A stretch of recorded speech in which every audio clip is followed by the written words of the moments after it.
All right, good afternoon, everybody. So, what day is it? I don't even know. It's Monday. So, I'm speaking at Towson University tonight. So, I thought I'd look the part. But this goes to those personality conversations we've had over the last couple of days, and what kind of who's before you today. So, today is professional Dave.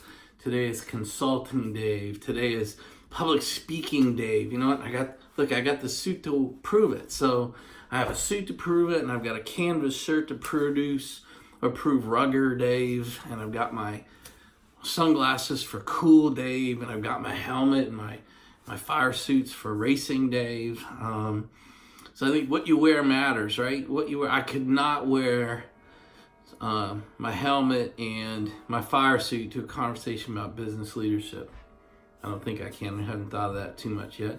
Got my new glasses. Look at that. New reading glasses. So slightly cool, right? My wife said the other ones made me look too much like Benjamin Franklin. That's scary on a number of levels. We'll just let that go for now. But it's about 2 o'clock Monday afternoon.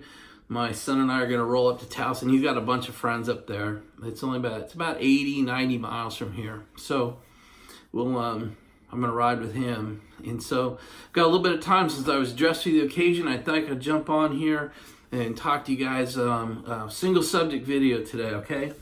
I had somebody write me the following request, and I thought it was so good. Most of the times when you write me, I get right back to you. I give you the heart, I give you the thumbs up. I try to acknowledge every comment. I just think it's the right thing to do, particularly at this level of a channel. We got about 15,000 of us out here. I think I can keep up for now. And I can't promise if we blow up, if we get into the 50,000, 100,000 range. I can't promise that, but for now I can. Everybody gets acknowledged. I think that's important. So I've got some talking points. But I want to read to you what I'm going to talk to you about. So this is what he wrote. I would love to hear your advice on growing and running a small business based on your experience. A lot of people struggle with growing a business past a certain point. How did you surpass that? Where exactly were those struggles? Was it bringing in more manpower, bringing on more clients? I'm interested in hearing about your personal experiences as long as you're willing to share. I think I made it pretty clear. I'm perfectly willing to share. I really don't see any reason to hold secrets from you or keep one hand tied behind my back, or only give you part of the secrets so I can open up a paid channel and you can get the real secrets later. Not my style, not headed that way. This is what we're gonna do. So I wrote down my notes. So let's just go. The first thing, if you've started a business and you want to grow it, the word you have to remember. If you remember one thing out of this rambling bullshit, all right, is investment. And I mean money. And so let's say you've run your business for a few months or a couple years and it actually starts to get some money. Someday I got to figure out this out. The phone rang and it kicked you guys off again. I'll figure it out. Don't worry about it. Anyway, investment. I mean money. I mean dollars into your business. So you've started to make a little money. You got clients. You got some stability. It's starting to happen for you. And I want to grow. And so this is right back to all my other points. And that is, you've got to have the discipline to invest. And you know what that means? That means not taking the money home. That means maybe going without a salary for a few months. I went without a salary for a year twice over my startup years. Okay? You have to save up some money. You got to be ready for that. Because what I've found, so now I'm going to talk to you about how I did it, okay? So what we're going to talk about is an investment in infrastructure, in business infrastructure. And I use that term, that generic term on purpose, because I have no idea what kind of company you're talking to me about. So I'm going to talk to you through mine, and I'm going to talk about increasing infrastructure. And so what do you invest in first? So again, I'm telling you my story, okay? So I was a one-man show for 5 years, all right? September 94 to May 99, one-man show. Then I screwed up and hired my first employee. So it was an on-site employee, much like myself. We were busy serving the customer. It was FBI headquarters, and money was coming in, and people said, God, can you do more of this? Can you find more people? Can you increase what you give us here at the FBI? And it got to the point where I was working 10 hours a day on site, billing my services, and then going home and spending 2 or 3 hours a day doing admin stuff, bookkeeping stuff, accounting stuff, invoicing. And then I'd spend more hours on top of that writing proposals, chasing the next meal, or chasing the next growth path, okay? So at some point you break. You can only work 16, 18 hours a day for so long, and then you break. You're either doing shitty service to the customer, you're angry and grumpy all the time, or you just physically start to break down. You get tired, you get sick, you find other priorities all of a sudden to doing what you need to do for your company. So I invested in an admin assistant, all right? Her name was Cindy, still know her. And she served us well. I mean, we worked at my kitchen counter for quite a while. And she did my bookkeeping. She talked to the accountants who did our reviews. She talked to the people who did our tax returns. She did my invoicing for me, got them sent out for me. It was a huge burden. It was several hours a day off of me. And so I could keep going in the business, in what I called the business of the business. And for me, that was doing real work on real crime and intelligence and counterterrorism work inside the FBI. And then we started to grow. It started to work some more. We started winning more work. And Cindy and I couldn't take it. So we then had to say, okay, we got to do something. One was we got to get out of the house. Well, that meant renting an office. And in downtown DC, that is an expensive proposition.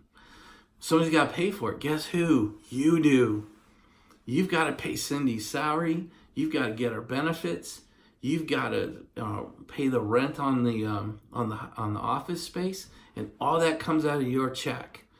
And if you can't make enough in your company to pay yourself and pay rent, you pay rent. And if you can't make enough to pay yourself and rent and your staff, you pay yourself, you pay rent and your staff, and you pay yourself last.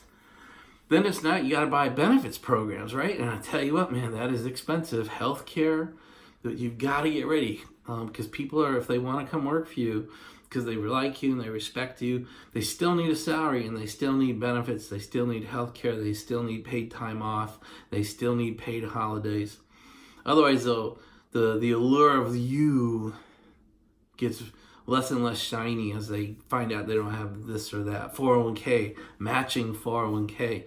These are all investments of your dollars to make your company better, and you're building an infrastructure, a stronger and stronger infrastructure upon which you can build this growing company. So let me see, where do I go from here? So we did admin, booking, invoices. Then in my world, security management. Everyone has top secret security clearances or better. Someone's got to manage those. Someone's got to make sure they stay current, that we do the background checks on people when they're due, and then we do background checks on people when they come to the company. We try to hire them. Then for my line of business, the next thing was finding people to do the work I was winning. So, if you're a lawn service and you win 10 new houses, or you win a small neighborhood, who the hell's going to do the work? Is it you? Then after a while, you won 2 or 3 of those. It can't be you. You can only mow so many yards during the light hours in a 24-hour day. So you got to start hiring people. And that means finding them. And so are you going to service your clients, or are you going to find your new employees? And after a while, there's just too many this or this or this. So we went out and hired a recruiter. And then 2 and 3. And at times, we've had up to 5 people recruiting. So that starts to work, but now you got so many people on job sites, you need to find some leadership. And some of the people you hire can be leaders, but if you ask someone to play a higher role, you got to pay them a little bit more. So then eventually you get enough leaders out there, or team leaders, you need an executive out there. And so you start hiring like leadership, and now you start wanting to grow bigger again. You've grown enough, you've got people working for you, and you want to grow some more. But now, who's going to write those proposals? Who's going to go out and seek those new jobs. And for me, those were proposal writers. And we've had 2, 3, 4, up to 5 of those as well working for us. Just pumping out proposals for new work. 4 or 5 people pumping out searches for the people that we've won, and a bunch of people leading the people that we've hired to do the work. And then you continue to grow, and now you need help now you need more help. You need finance people, you need contracts people, you need human resources people, you need a payroll system, you need a full-blown accounting system, you need a bank, you need a line of credit. And so when I sold DHA, we had a $10 million line of credit. Someone's got to develop those relationships with the bank and keep them good. At first, it's got to be you. They're only going to want to talk to the owner. And you're going to put your house on the line, and your wife's going to sign it, or your husband's going to sign it. Every dollar you own, every car, every asset you own will go to the bank. You'll sign it over to them. And if they have to call the loan, they'll come and take all your shit and sell it, and then sue you for the balance. So it gets real as you start to grow. I don't know if I'm hitting your questions exactly, but I'm giving you a sense of the kind of things you have to do if you have a good company and you want to grow it. So again, I'm going to finish this. I don't want to make this a really long video today.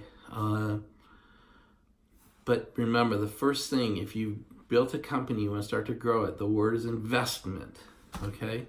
I've known CEOs who've grown like up to a $10 million business, and then went out and bought an $8 million home. That's stupid. I don't care who you are. So you have to be careful as the owner or the CEO, whatever you're going to call yourself.